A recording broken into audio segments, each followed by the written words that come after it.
Na aula passada, nós falamos sobre os principais princípios da segurança da informação, notadamente confidencialidade, integridade e disponibilidade, e são exatamente esses princípios que são utilizados e devem habilitar o funcionamento de uma empresa, de uma organização. Ao contrário de muitas vezes apregoado, né, não é a segurança da informação que vai limitar o acesso ou a informação ou limitar as atividades dentro da empresa. A segurança ela deve andar em conjunto para que a empresa ou o órgão consiga executar da melhor forma possível e de uma forma segura a sua função. Existe uma abordagem equivocada também de que muitas vezes a segurança é apenas um custo, é apenas algo que vai atrapalhar. E justamente em função desse conceito é que a gente tem que ter em mente de que a segurança, ao contrário, é o que vai permitir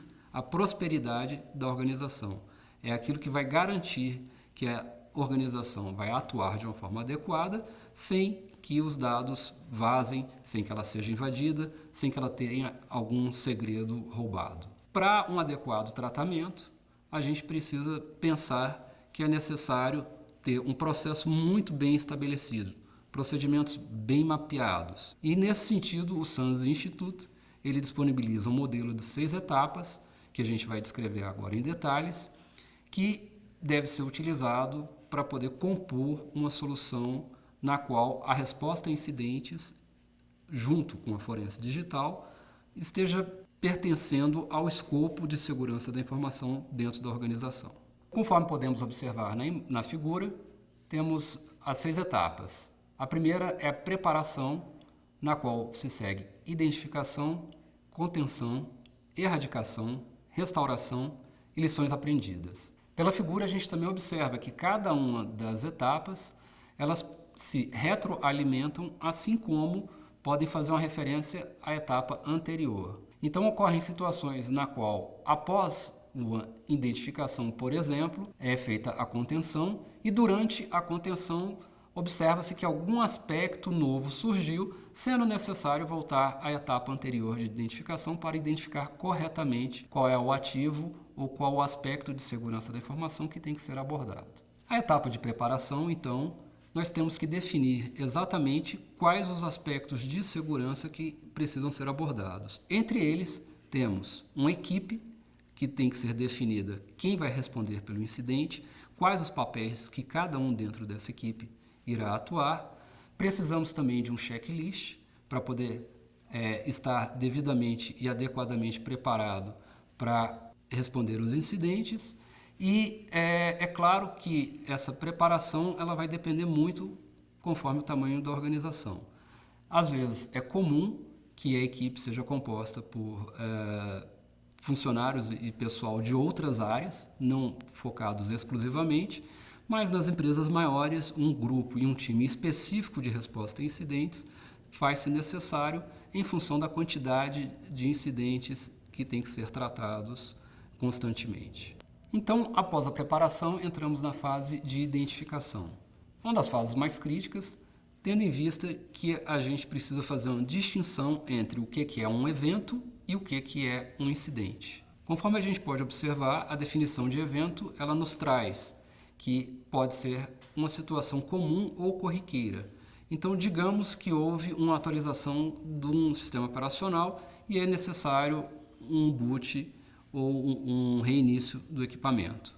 Isso certamente não é nenhum incidente, mas um evento que é considerado esperado. Por outro lado, um incidente é aquele tipo de evento que pode causar algum dano ou que tem o intuito de causar algum dano. Então, se alguém está tentando alguma forma de ataque, utilizando algum exploit na minha rede, isso certamente tem que ser tratado como um incidente para verificar até que ponto que o exploit foi bem sucedido ou até que ponto que a minha infraestrutura está comprometida com algum potencial invasor já dentro dela. Ainda nessa etapa, a gente observa que o próprio SANS Institute possui um material bastante interessante com checklists.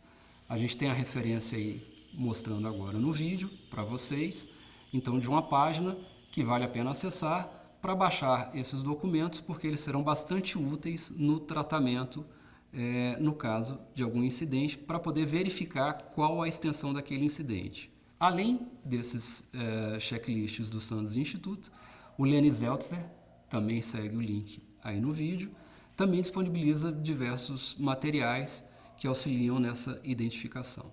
E por fim, na questão da identificação, a gente busca um conceito que ele vem do jornalismo, que é a tentativa, né, de querer se responder os 5 Ws, que na verdade são 5 Ws mais o H do inglês. Então, traduzindo para o português, a gente busca responder o quem, o quando, o aonde, o que, o porquê e o como. Então, são esses elementos que a gente busca na fase de identificação, mas que muitas vezes a gente não consegue respondê-los, a gente só vai conseguir respondê-los no decurso da nossa resposta a incidentes. Uma vez que o incidente seja identificado, é importante realizar a contenção. A contenção nada mais é do que a fase na qual eu vou restringir qualquer dano que tenha sido causado para que não ocorram novos danos ou maiores do que aquele que já ocorreu. Então, o paralelo que a gente faz, mais fácil de ser visualizado, é um vazamento de petróleo. Uma vez que o vazamento ocorra, colocam-se boias para poder impedir de que aquele petróleo vaze e espalhe em todo o mar. E o mar, né, seria a nossa rede, seria o nosso ambiente de TI. Então, dentro dessa fase, a gente busca isolar e identificar exatamente qual é o ativo ou qual o recurso que foi invadido para que ele fique à parte da nossa rede, não permitindo, em especial, a questão da movimentação lateral por parte do atacante. Ainda na fase de contenção, temos aí alguns fatores críticos, que incluem possuir uma fase de curto e longo prazo, criar imagens forenses, determinar o risco de continuar operando, aplicar patches e outras correções, trocar senhas, criar imagem da memória, utilizar mídias sanitizadas, gerar hashes do original e das cópias, engajar os custodiantes dos sistemas, e aqui é importante enfatizar que nesse momento não se deve atribuir culpa a ninguém, simplesmente tratar do incidente para contê-lo e fazer a notificação horizontal e vertical, ou seja, a gerência superior e as unidades de negócio impactadas. Uma vez que foi feita a contenção, passamos à fase seguinte, que é a da erradicação. Essa fase também é bastante crítica, na medida em que é necessário garantir de que aquele incidente não vai ocorrer novamente. Ou mais ainda, garantir de que a causa da origem daquele incidente ela não está mais disponível para poder ser explorada. Na fase de erradicação, pode-se fazer uso, por exemplo, de backups. E aí é importante buscar um backup no qual haja uma garantia de que não está infectado, ou de que naquele momento não havia mais a vulnerabilidade disponível. Ou se havia a vulnerabilidade, que naquele momento o patch possa ser aplicado antes de ser colocado em produção, para garantir de que de fato não haverá novamente a invasão ou a infecção ou a exploração da vulnerabilidade. Após a erradicação, temos a fase de restauração. Então, nessa fase, ela anda bem em conjunto com a erradicação, é colocar justamente o sistema em produção para que a sua organização, a sua empresa, ela possa voltar a operar normalmente, de uma forma tal que ela não seja mais impactada por aquele incidente.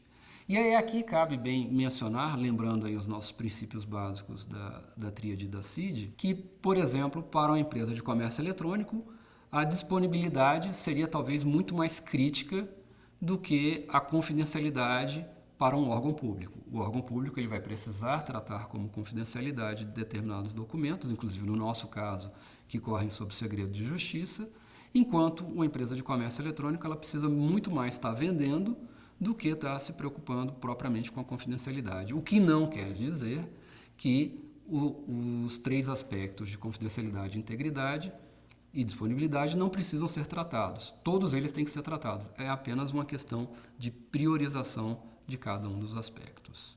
E a nossa 6ª e última etapa é a das lições aprendidas. É uma etapa que, infelizmente, culturalmente, a gente não tem muito hábito de tratá-la e consiste em olhar cada um dos processos, cada uma das etapas, cada um dos elementos que foram analisados e verificar qual deles a gente tem que estar revendo ou criando ou modificando o processo, de tal forma que a gente possa ter uma resposta a incidentes mais rápido, de tal forma que possam ser evitados incidentes futuros. É importante ressaltar que a lição aprendida ela tem que ser executada o mais rapidamente possível após o incidente, sob o risco de que aquele incidente ou os fatos ocorridos caiam no esquecimento. Ao falar de resposta a incidentes e forense digital, é importante a gente mencionar a questão da cadeia de custódia. A cadeia de custódia é o que vai me garantir que eu tenho o devido controle, que eu tenho a manutenção da integridade de uma determinada evidência. A gente vê em alguns casos a questão da resposta a incidentes ser tratadas por profissionais de primeiro nível de suporte técnico, na qual ele contamina a evidência. Então é comum o profissional querer resolver, o profissional de suporte querer resolver o problema dele, seja de um acesso, seja de alguma possível infecção, e ele vai simplesmente apaga a evidência, ele vai simplesmente formata um disco rígido, e isso tudo contamina e infecta a cadeia de custódia. Então, quando a gente fala de resposta a incidente, a gente também tem que pensar que o profissional de primeiro nível de suporte também tem que estar capacitado para, às vezes, identificar e, quando for o caso, responder adequadamente à manutenção dessa integridade. Já mencionamos a questão dos hashes, que são um dos elementos da manutenção da integridade, mas, além disso, a gente tem outras questões importantes.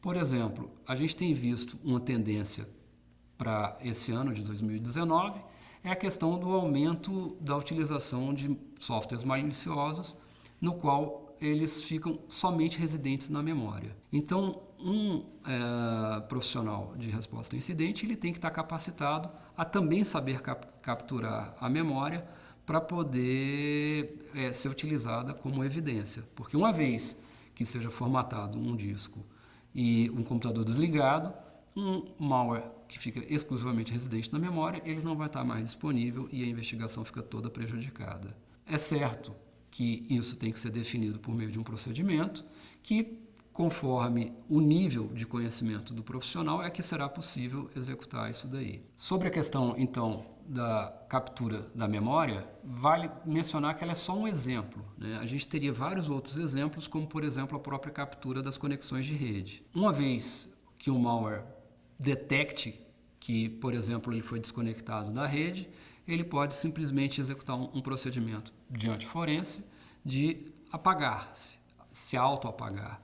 Então, mais uma vez, é importante que um procedimento esteja muito bem definido, muito bem mapeado, muito bem escrito para uma realidade especial de cada localidade. A gente tem, dentro do Ministério Público, por exemplo, uma distribuição geográfica muito grande e, como tal, o procedimento escrito detalhadamente ele vai ser essencial para essa execução.